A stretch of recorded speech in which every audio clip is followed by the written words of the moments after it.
Doctor, உடம்பெல்லாம் சூடா இருக்கு. இங்க வந்து உட்காருமா.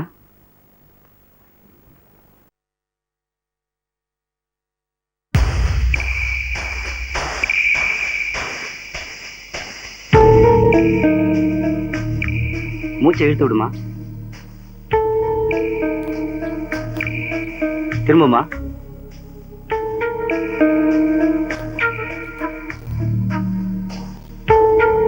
திரும்ப.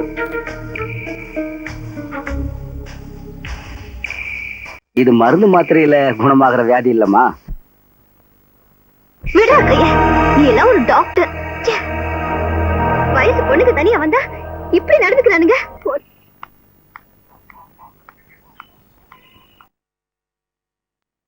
செட்டியாரே, ஒரு கலர் கொடுங்க.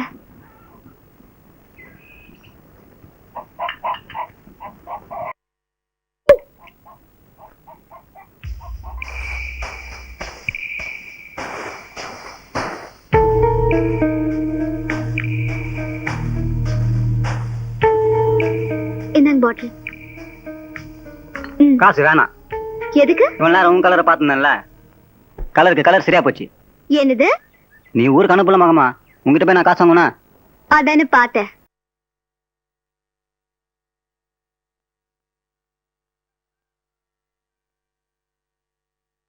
ஜாக்கெட் தைக்கணுங்க.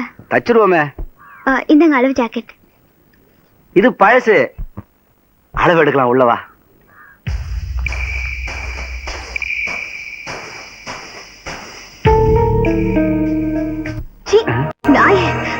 ஒருத்த கூட யோகியனாவே இல்ல. மூச்சு வாங்குதா?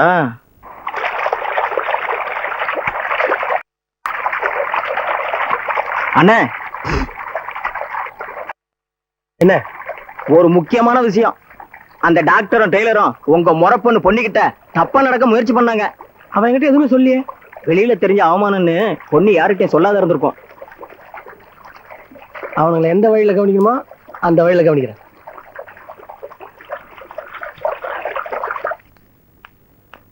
வணக்கம் டாக்டர். என்ன தம்பி உங்களுக்கு? உடம்பு ரொம்ப வீக்கா இருக்குது, அதுக்கு எதனா டானிக் எழுதி கொடுங்களேன்.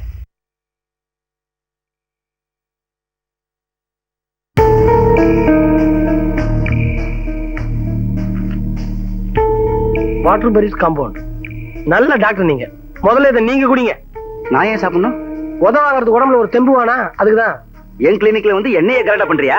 நீ போலி டாக்டர் இப்போதைக்கு எனக்கு தான் தெரியும். போலீஸுக்கும் தெரியப்படுத்த வச்சிடாத. அதையும் இருக்கிற என்ன விஷ ஊசியா?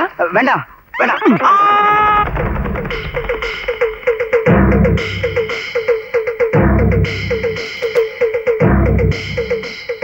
எனக்கு அளவு எடுத்து ஒரு ஜாக்கெட் தை. நீ ஆம்பளை ஆச்சா ஜாக்கெட் தைக்க சொல்ற? உனக்கு தெரியாதா? இனிமே ஆம்பளைங்க எல்லாம் ஜாக்கெட் போற ஃபேஷன் வரப்போகுது. அதான் நான் முந்திக்கிட்டேன். உன்னை பைத்தியன்னு கேள்விப்பட்டது சரிதான். அப்படியா? உன் வலது கை எது? இதுதான். அந்த டெய்லர் டாக்டர் நாலு சாத்தினாரா, அதான் அவர்கிட்ட போய் என்ன எதுன்னு கேட்டுட்டு வரலான்னு போறேன். ஐயோ, அவனுக்கு பைத்தியம்னு தேவர் சொன்னாரம்மா. எதுக்கு நீ ஜாக்கிரதையாரு, கொதறிட போறான். போ போ. ஐயா,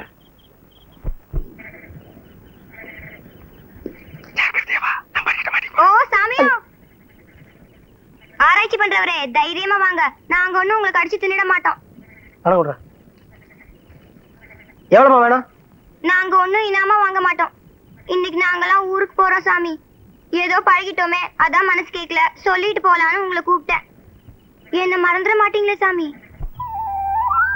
அதுல பாருங்க, எக்கச்சக்கமா சொத்து இருந்தாலே கணக்கு வழக்கு வச்சுக்கிறது கஷ்டம்.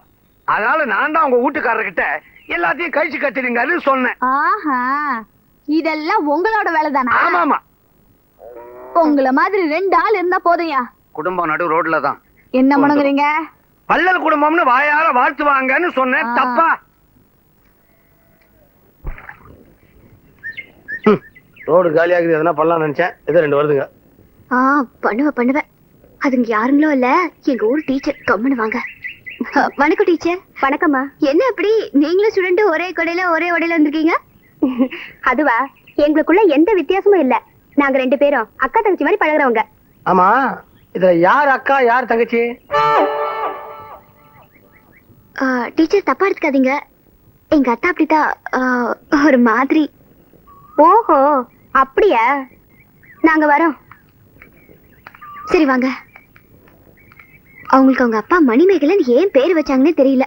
பாவம் 35 வயசா இன்னும் கல்யாணமே ஆகலைங்க. அதுக்கு அவங்களே வருத்தப்பட்ட மாதிரி தெரியல, நீ எதுக்கு வருத்தப்படுற? உனக்கு உங்க அப்பா மணிமேகல் பேர் வைக்கல, அதுக்கு சந்தோஷப்படு.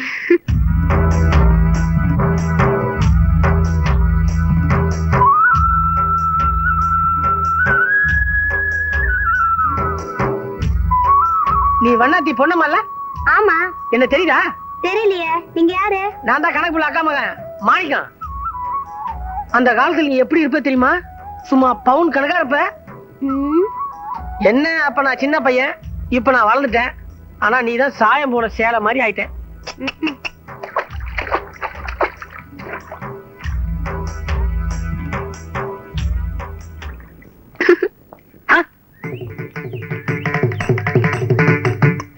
மென்டல் ஹிஸ்டீரியா பேஷண்ட் கூட்டு மெட்ராஸ் போனாரு. ஒருவேளை ராஜாவோட டாக்டர் ஒரு பார்த்துட்டு பாருவோம். ஏங்க நீங்க எப்ப மெட்ராஸ்ல இருந்து வந்தீங்க? இன்னைக்கு காலைல வந்தேன். அங்க மனோதத்துவ டாக்டர் பரசுராம் இல்ல, அவர்தான் நம்ம டாக்டர். அவர் தான் நம்ம டாக்டர். அவர் உங்களுக்கு தெரியுமா? தெரியுமாவா? கொஞ்ச நாளைக்கு முன்னாடி அவர் பண்ண வைத்தியத்தாலதான் முழுசா குணமாச்சு. முழுசா குணான மாதிரி தெரியலையே. இன்னும் மாத்திரம் எல்லாம் பாக்கி இருக்குல்ல? அப்படியா? அதெல்லாம் முடிஞ்ச பிறகு தான் குணமாகும். ஏங்க இந்த விஷயத்தை யார்ட்டையும் சொல்லிடாதீங்க. நான் ஏன் சொல்ல போறேன்? நமக்கே ஊர் உங்க வரேங்க. நான் சொன்னது சரியா வச்சா? சரிங்க. வா. ಬಂಡುರೀತಿ ಕೋಲುವಿಯ ಪಯ್ಯ ರಾಮ ಬಂಡುರೀತಿ ಕೋಲು ವಿಯ ಪಯ್ಯ ರಾಮ ಬಂಡುರೀತಿ ಕೋಲು ವಿಯ ವಯ್ಯ ರಾಮ ಬಂಡುರೀತಿ ಕೋಲು ವಿಯ ವಯ್ಯ ರಾಮ ರಾಮ.